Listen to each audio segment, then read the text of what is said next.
You are listening to Fervent Word, an online Bible study ministry with teachings and tools to help you grow deeper in your relationship with God. The following message was taught by B Simmons in 2015. Well, this morning we get to look at the life of Joseph and some amazing events that happened, and we'll be looking at chapters 39 and 40 this morning and some of the things that took place in Joseph's life.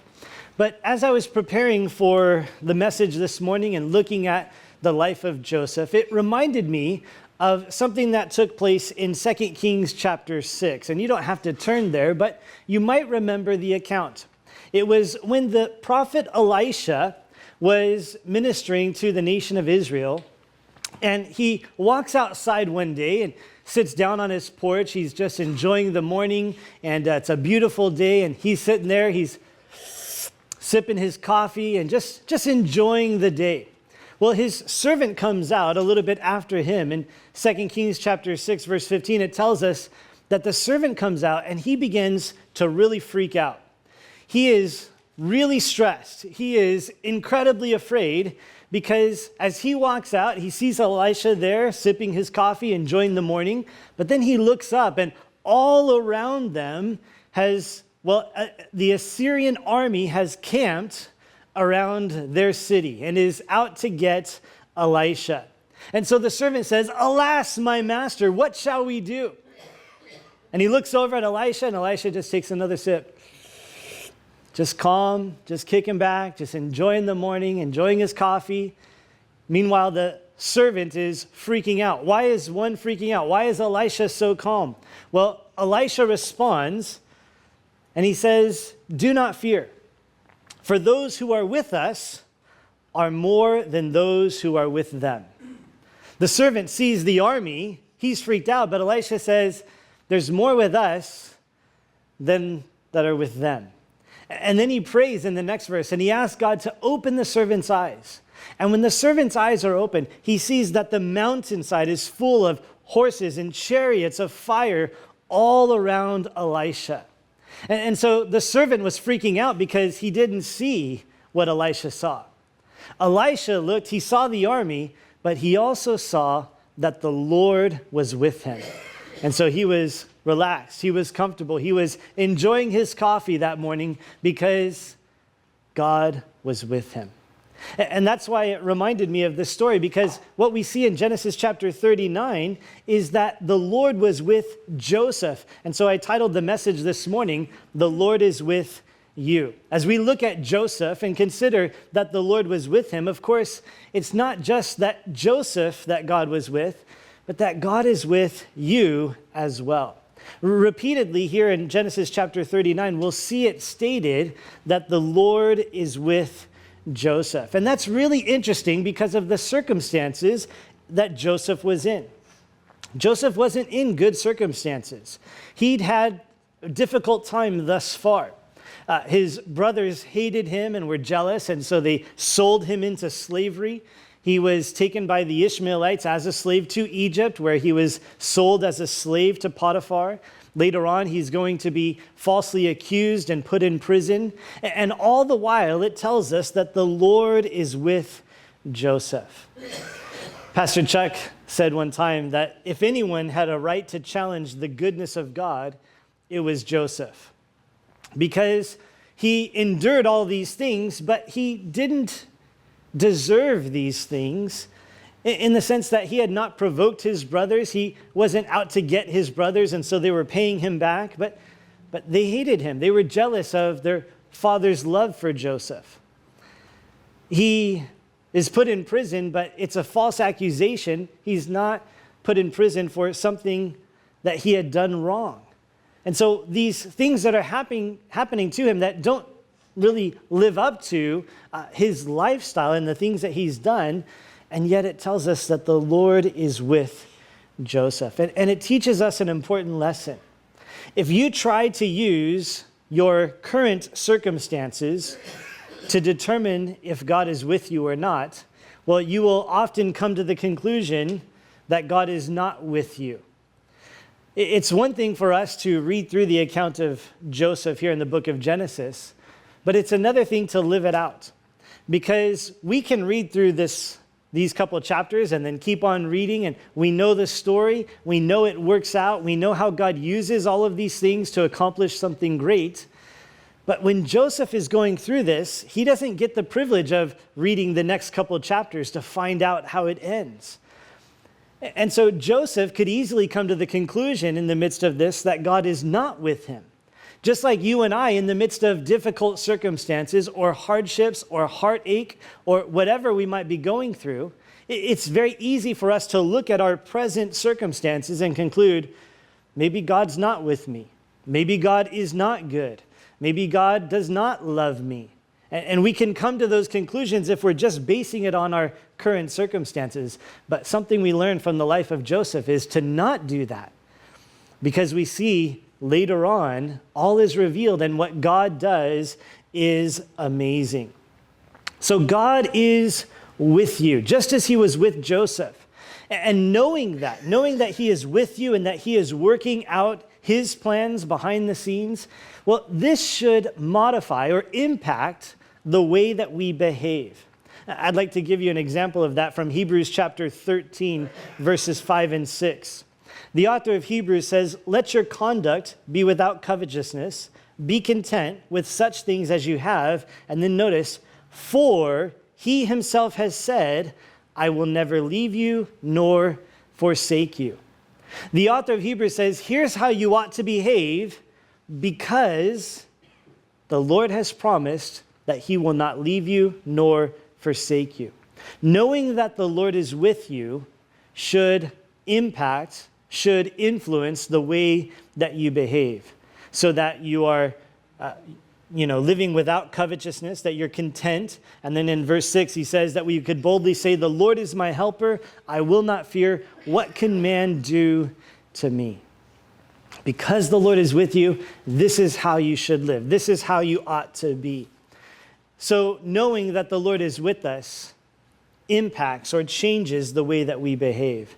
And so what we learn as we look at the example of Joseph here in Genesis chapter 39 and 40, as the Lord is with him, we learn 5 lessons from Joseph, 5 lessons from his example about how we should behave, about how this knowledge, about knowing that the Lord is with us, should impact and change the things that we do and the way that we live. And so let's look at the first example that Joseph sets for us here in Genesis 39, verses 1 through 6. Here we learn we need to serve authorities. Serve those who are in authority over us, because the Lord is with us. Looking again at verse 1, it says, "Now Joseph had been taken down to Egypt, and Potiphar, an officer of Pharaoh, captain of the guard, an Egyptian, bought him from the Ishmaelites who had taken him down there." So this is the transaction taking place. The brothers had sold Joseph into slavery. They took him down to Egypt, and now Potiphar, this captain of the guard in Egypt, purchases Joseph, and he becomes a slave in Potiphar's household. Verse 2, "The Lord was with Joseph, and he was a successful man, and he was in the house of his master the Egyptian. And his master saw that the Lord was with him, and that the Lord made all he did to prosper in his hand." So here in verse 2 and 3, we see twice, the Lord was with Joseph. The Lord was with Joseph. Now, again, as we read this, it's not too difficult for us to accept that. But imagine yourself in Joseph's spot at this time. I'm pretty confident that Joseph did not feel like God was with him. Who would? Who would feel like God was with them if your siblings hated you, were jealous of you, betrayed you, sold you into slavery, and shipped you off to Egypt? I don't think any one of us, if that took place in our lives, would think, all right, the Lord's with me. Look what's going on. No, the circumstances would make us think, where is God? And why would God allow this? What's going on? And yet it tells us here in verse 2 and 3, the Lord was with Joseph. The Lord was with Joseph. That's the truth. And the truth is the truth, even if we don't feel it. Even if we can't recognize it, the Lord was with Joseph. This phrase, or the idea of the Lord being with Joseph, it means that God was caring for Joseph, that God was protecting Joseph, and that God was blessing Joseph. Now, Joseph could not feel all of that taking place. He couldn't recognize all that was taking place. But it's interesting that Potiphar could see it. It says in verse 3, his master saw that the Lord was with him. Potiphar observes Joseph's life and he recognizes, wow, the Lord is with that man. Oftentimes, things that we can't perceive ourselves, others around us are able to see. They're able to spot, and they're able to say, wow, God is with you. And you're like, are you sure? Because I can't tell. I can't see it. It doesn't look that way to me. And that's why it's important for us as believers to minister to one another and encourage one another. Sometimes we think, oh, I don't need to tell them about the work that God's doing in their life. I mean, I can see it, and it's so obvious. So I don't need to encourage them in it. I don't need to tell them about it. I don't need to share that with them because it's obvious. The master, Potiphar, thought, it's obvious the Lord is with Joseph. But for Joseph, it probably did not seem that way. And in the same way, sometimes you see God doing a work in somebody's life and you think, it's obvious. I don't need to encourage them in that. But I would encourage you to encourage them in that. Because a lot of times, even in the midst of these things that seem so obvious from the outside, internally, we can't recognize them. And so encourage one another as you see God working, as you see God doing something, as you see that the Lord is with somebody. It's good because a lot of times we can't tell from the inside. Well, going on in verse 4, it says, so Joseph found favor in his sight and served him. Then he made him overseer of his house, and all that he had he put under his authority. And so here's where we get the example from Joseph, to serve those in authority over us. Here's Joseph, a slave. The Lord is with him, and he is serving Potiphar faithfully. He's a faithful servant.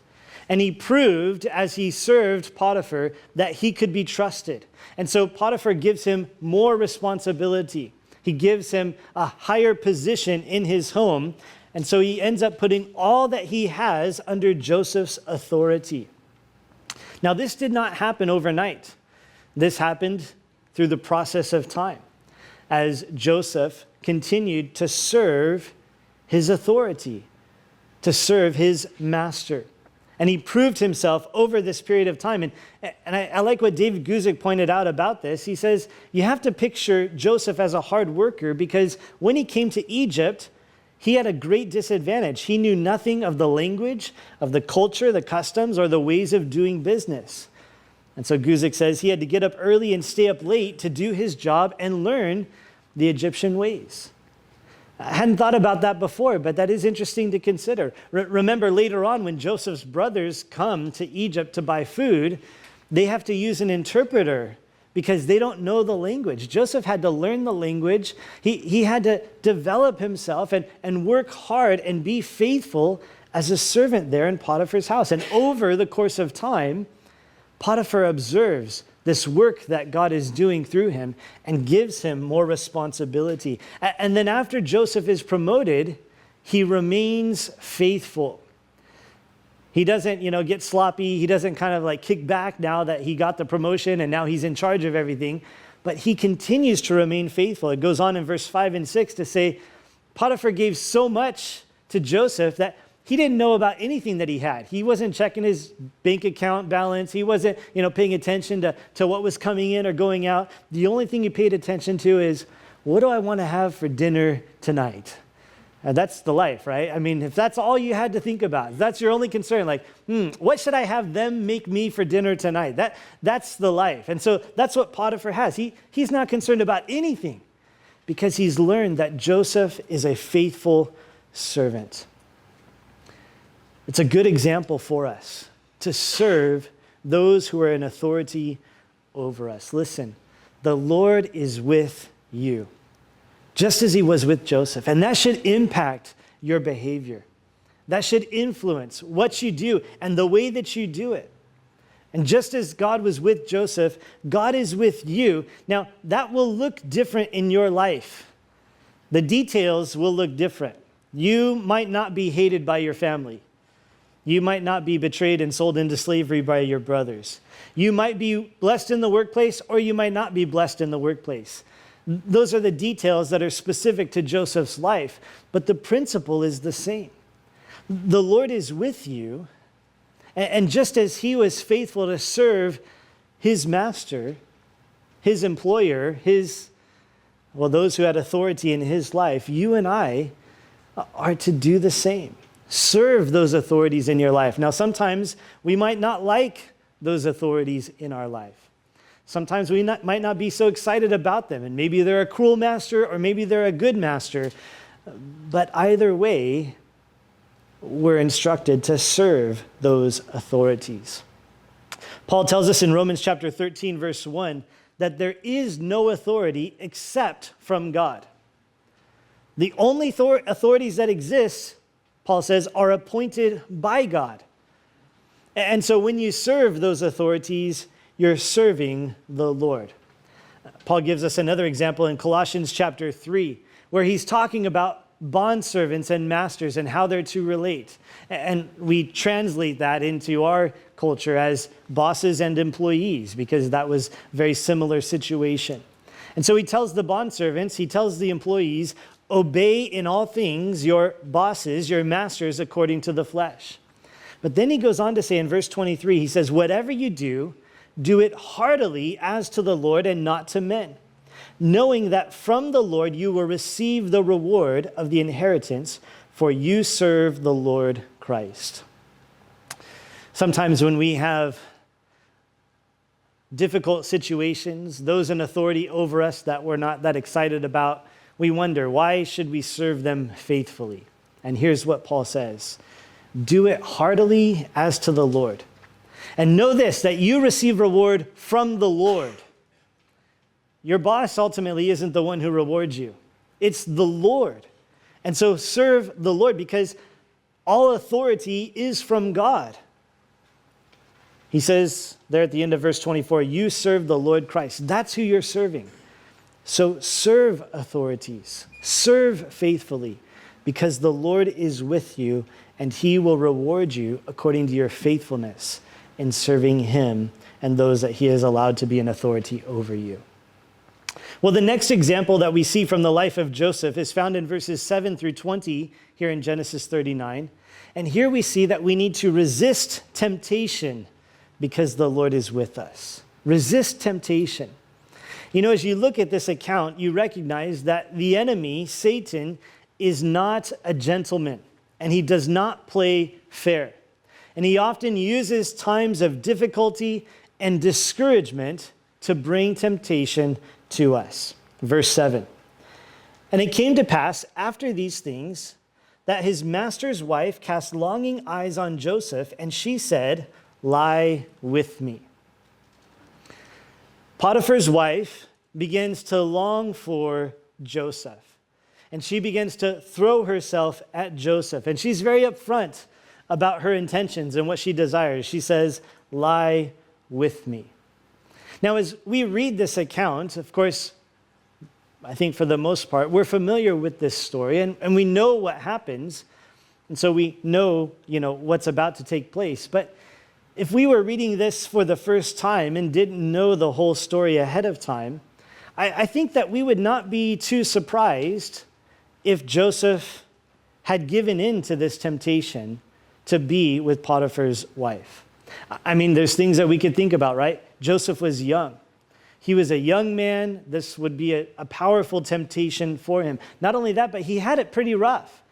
I mean, being sold into slavery and treated that way, and then rising up, to have all this authority and for that power to go to his head, it makes sense. We could easily be sympathetic for the difficulty of his life or the weakness of his immaturity or his flesh. We could easily be sympathetic if he had given in to this temptation. But goes on in verse 8 to say, but he refused and said to his master's wife, look, my master does not know what is with me in the house, and he has committed all that he has to my hand.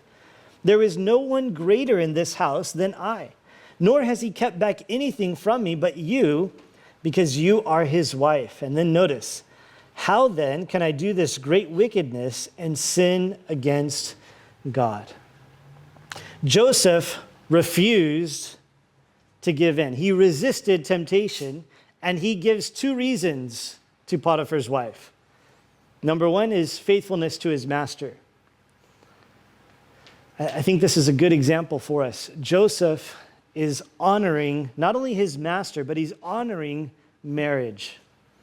He's honoring the vows. He's honoring that commitment to one another. And he says, look, this is not to be done. I cannot do this to my master. He's given me everything else, but he hasn't given you to me because you're his wife. And then secondly, he says, I can't do this because I need to be faithful to God. He says, how can I do this great wickedness against God? And so Joseph resisted the temptation. He refused to give in.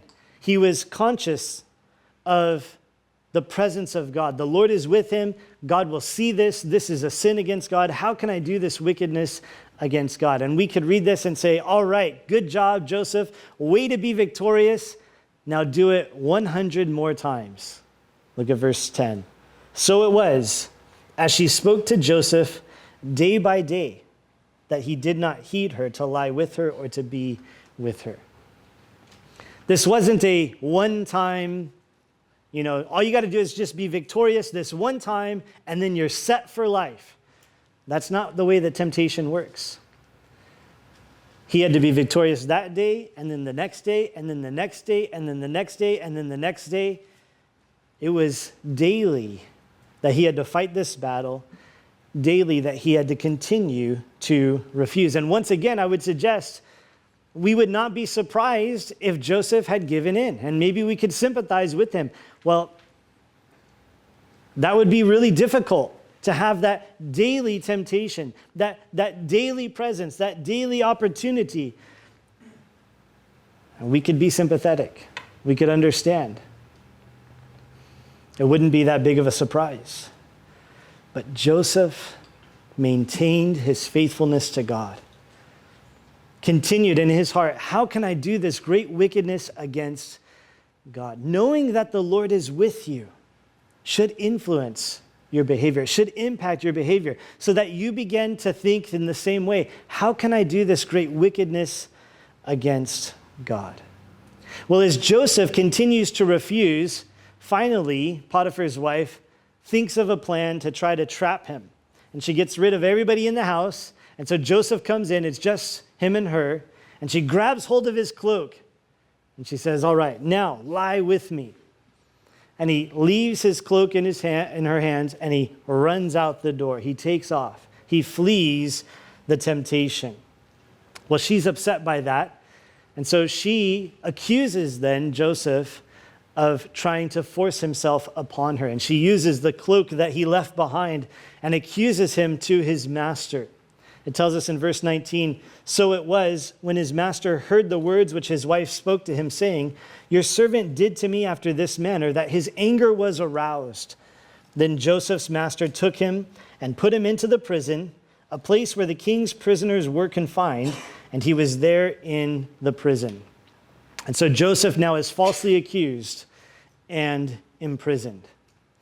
Now, on the one hand, you could think, things might have been better for Joseph if he had given in to the temptation, because then he wouldn't be in prison at this point. And that's one of the things that the enemy will often try to bring to us, these lies, these manipulations. Well, it'd be better for me if I give in to this temptation. Things will go better. But even if that was the case, that it would have been better, it would have been temporary because, it could not last. And you have to also consider the light sentence that Joseph received. Of course, we think it's not a light sentence because we know Joseph is innocent. But for a slave, a foreign slave, to be accused of forcing himself on his master's wife, the reasonable penalty would be death. But Potiphar doesn't put him to death. He puts him in prison. It's a light sentence for this kind of accusation. It's possible that Potiphar had suspicions about his wife's involvement, and so maybe it was for that, maybe it was because of Joseph's reputation. We don't know. But if Joseph had given into the temptation and then she accused him, and then they were found out, then the penalty would have been much more severe. And so we could think, yeah, it would be better because Joseph wouldn't be in prison, but that's just one of the games that the enemy plays with our minds. No, resist temptation. It's always going to be better. It's never going to be better to give in to sin. The Lord is with you. And because the Lord is with you, flee from temptation.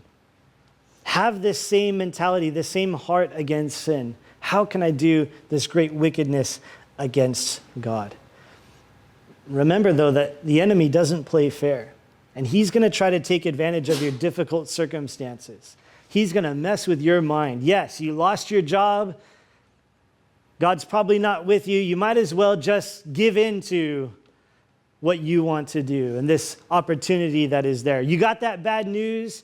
You're feeling really bad about yourself. Why don't you go make yourself feel better and do that thing that you're tempted to do? You're injured in that way. You have this situation. You have this condition. The enemy does not play fair. He takes advantage of our weak points, of our weak moments, but he also does it in this perpetual way where he's hounding us day after day with these temptations. And his goal is to make you feel like you have no choice. But the Lord is with you, and that means you have a choice. And consider what Paul wrote to the Corinthians in 1 Corinthians chapter 10, verse 13. He says, "No temptation has overtaken you except such as is common to man.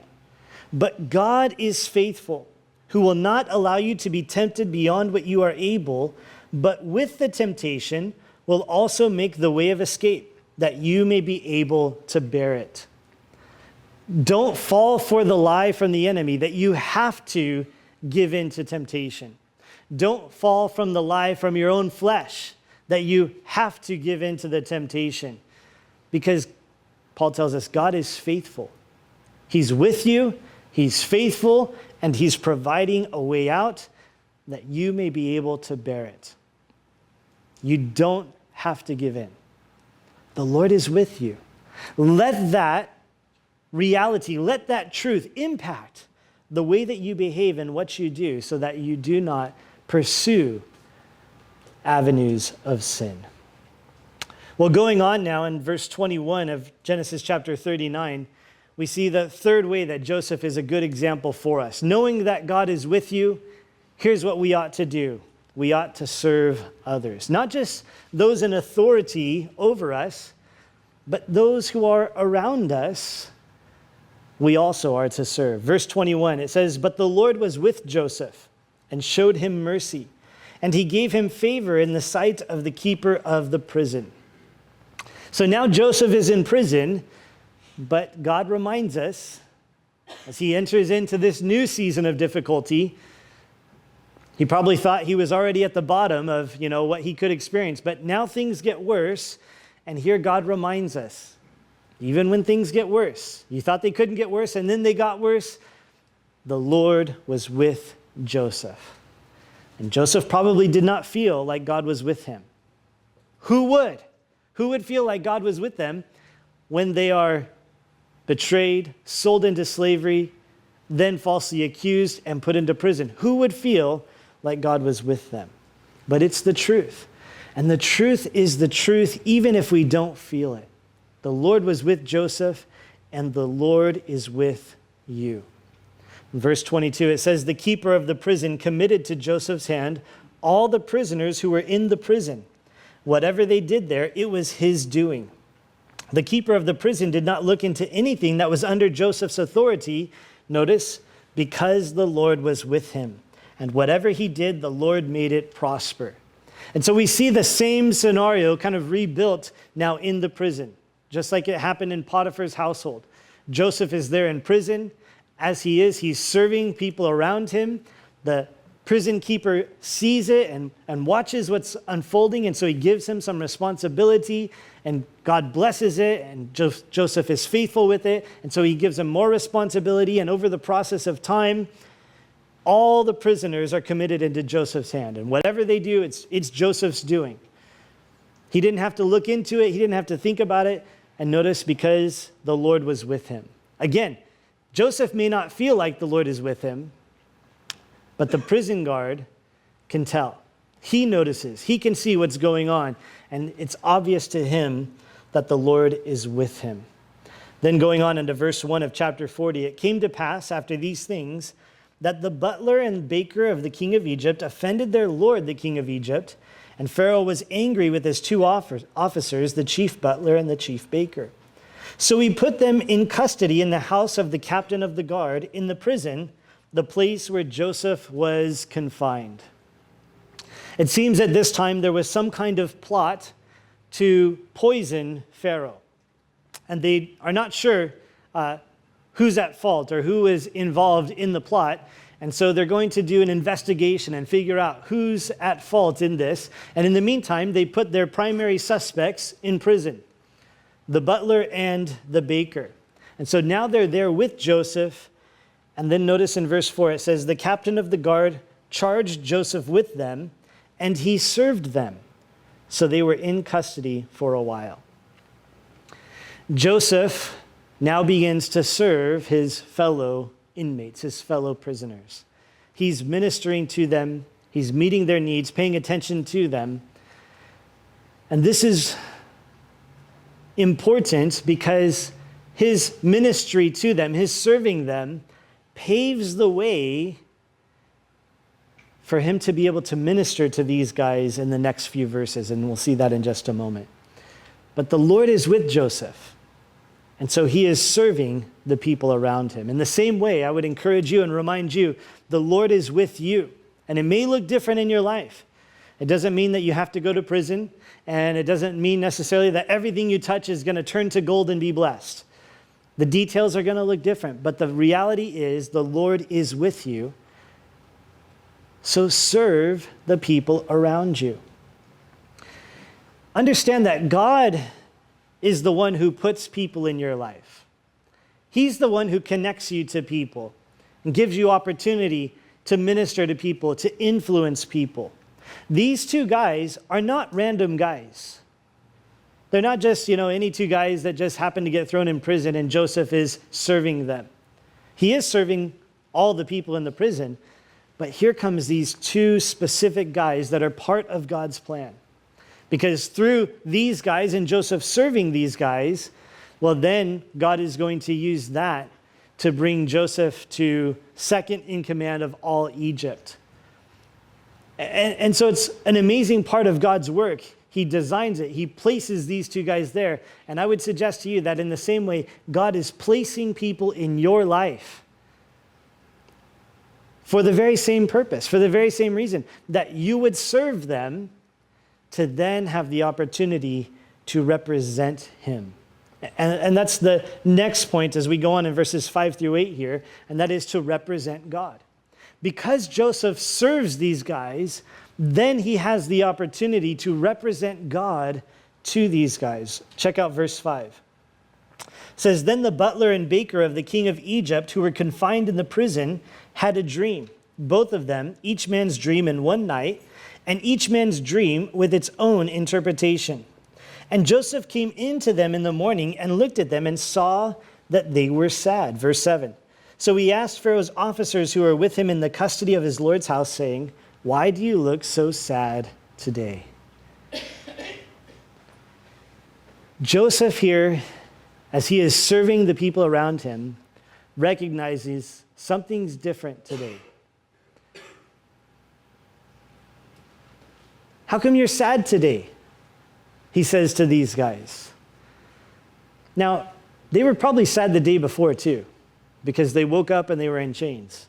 And the day before that, they woke up and they were in chains. And the day before that, they woke up and they were in chains. They were probably sad most days. But Joseph is paying attention. He's observant and he sees there's something different. You're sad in a way that you weren't yesterday. Why are you extra sad today? Why are you especially sad today? And then they go on in verse 8 to tell him, hey, we've had this dream, or we've each had our own dreams, and there's no interpreter. We don't know what they mean. But because we don't know what they mean, this makes us extra sad. And Joseph says in verse 8, do not interpretations belong to God? He says, tell them to me, please. Tell me your dreams, because interpretations belong to God. Joseph, in serving these guys and caring for them and paying attention to them, he was able to recognize and identify when they were sad in a different way than they were before. And as he asks them what's up, as he invites them to share what's going on, he gets the opportunity to then speak for God, to minister to them, to represent God in their lives. This is a great example for us. These 2 points, point 3 and 4, they're linked together. They work hand in hand. We are to serve others because the Lord is with us, knowing that God has placed these people in our lives so that later on, at some point, we get the opportunity to represent God, to speak on behalf of God into their lives. Going back to verse 4 here in Genesis 40, notice it says, the captain of the guard charged Joseph with them, and he served them, so they were in custody for a while. This wasn't that, they got put in prison. That night they had a dream. The next day Joseph interprets the dream. No, they're in custody for a while. And over the process of time, Joseph is serving them. He's ministering to them. He's earning the right to be able to speak on behalf of God into their lives by his faithfulness in serving for a while over the process of time. There's a saying we often quote, people don't care how much you know until they know how much you care. Sometimes we get frustrated that people don't listen to us. But a lot of times, not every time, but a lot of times, people don't listen to us because they don't know that we care. We haven't earned that right by serving for a while, by putting their needs ahead of ours, by ministering to them, by paying attention. And Joseph here is doing that. And so he earns the right. He gets the opportunity because he's paying attention. He knows something's different today. Why are you sad? And so as I encourage you this morning to know that the Lord is with you and let that influence you to serve others and represent God, think about it in a long-term scope. This is a long-term vision that we serve people for a while. There will be the opportunities, maybe like Philip, where you're walking down the road and God says, hey, there's an Ethiopian eunuch, go share the gospel. He hears the gospel, he receives the gospel, you baptize him right there, boom. You're in, you're out, he gets saved, God does a great work. There will be those divine appointments. But I would suggest much more. There's going to be those that you serve for a while. And because you serve them for a while, because they know that you care, because they know that you love them and want what's best for them, you'll get an opportunity when they're sad, when they're stressed, when they're anxious, when they need help, when they're concerned, when they're confused, you'll get an opportunity to represent God and to speak on behalf of God into their lives. Represent God because the Lord is with you. Remember what Jesus said in Matthew 28 as he gave us the Great Commission. He says, go therefore and make disciples, baptize them in the name of the Father, the Son, the Holy Spirit. Teach them to observe all things that I have commanded you. And notice he says, and lo, I am with you always, even to the end of the age. Jesus says, you're going to go represent me. You're going to go make disciples because I am with you. It's part of who we are as believers. The Lord is with you.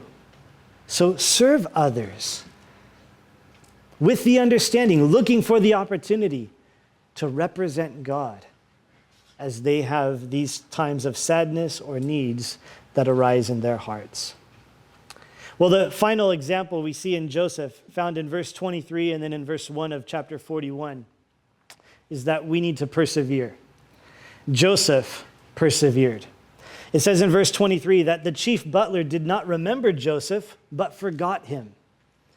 When Joseph interpreted his dream, and it was a favorable interpretation, he said, you're going to be restored back to your place in Pharaoh's house. And he says, hey, butler, when that happens, would you please remember me? I'm not here because of some evil I've done. I'm falsely accused. Can you use your position? Once you're back in that place, can you do something to get me out of here? I don't belong here. And the butler says, sure thing, dude. You got it. Yes, for sure. I won't forget. I'll remember. I'll get you out of here. But then in verse 23, it tells us the chief butler did not remember, but forgot him.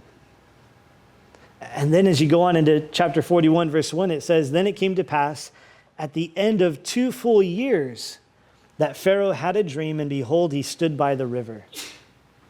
So now 2 years later, Pharaoh has a dream, and then the butler remembers, oh yeah, I met a guy who interpreted my dream.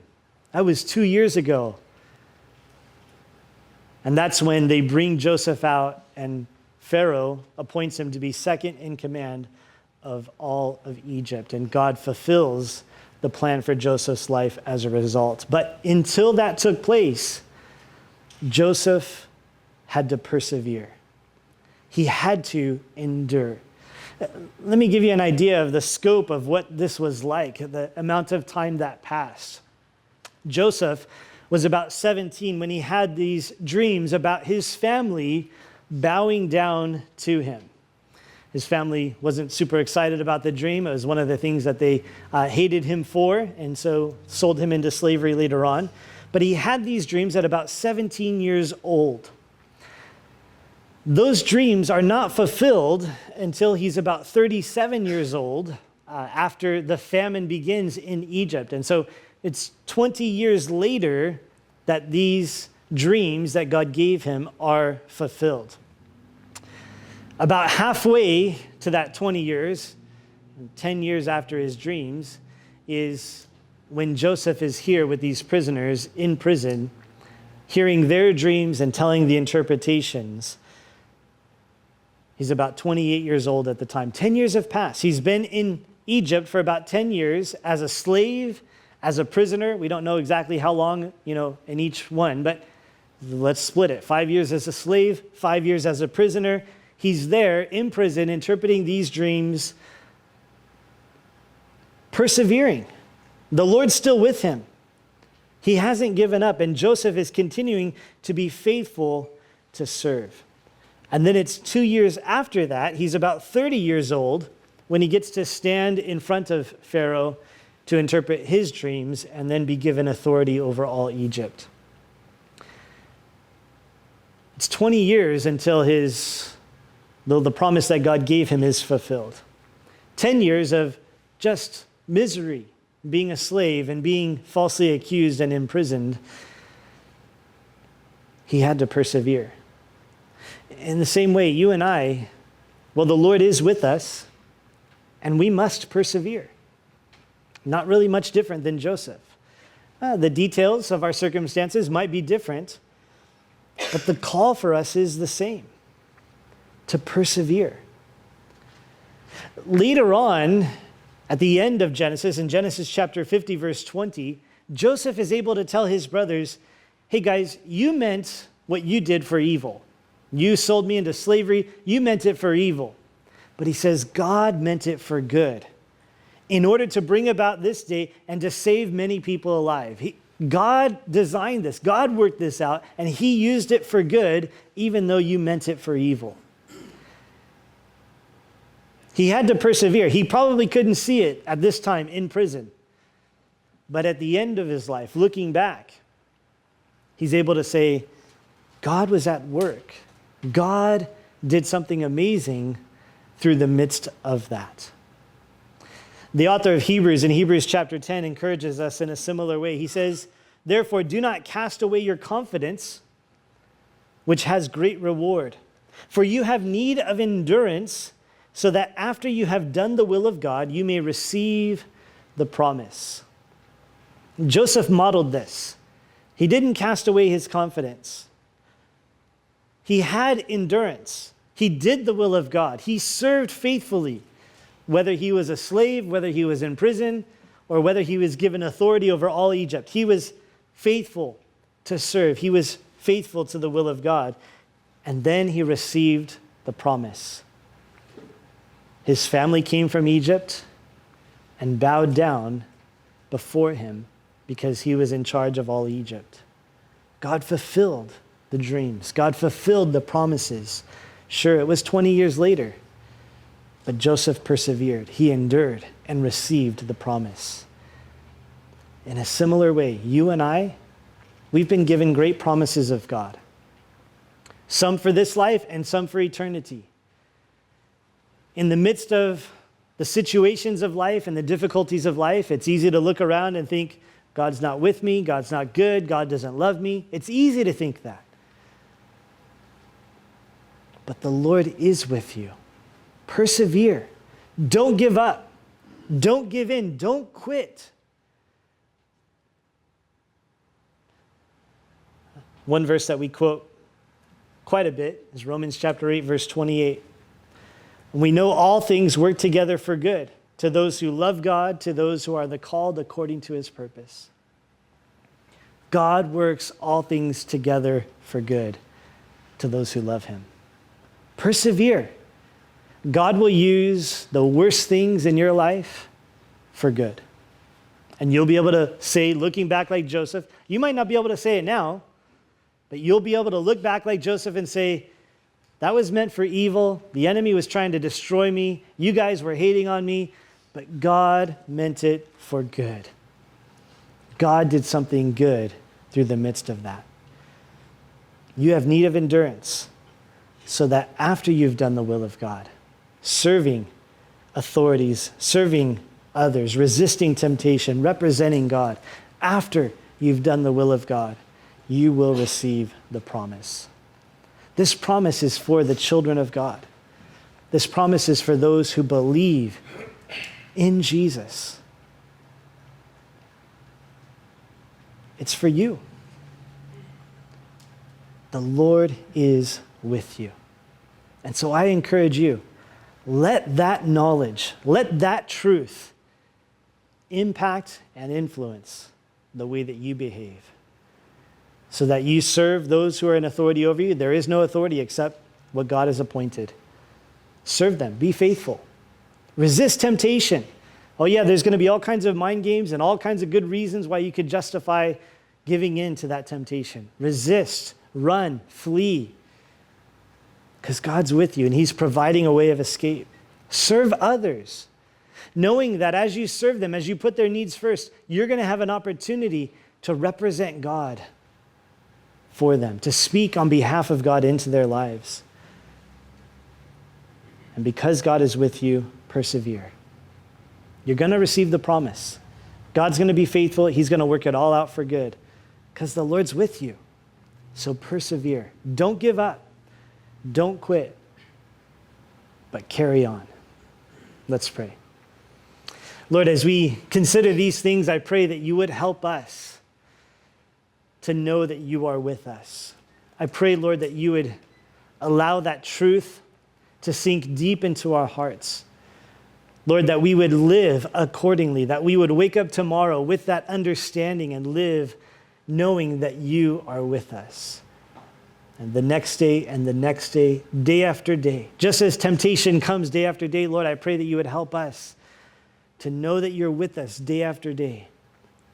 Lord, that we might fulfill your will and do what you've called us to do in serving those in authority around us, the people that you've strategically placed around us. Lord, help us to be faithful to you in that.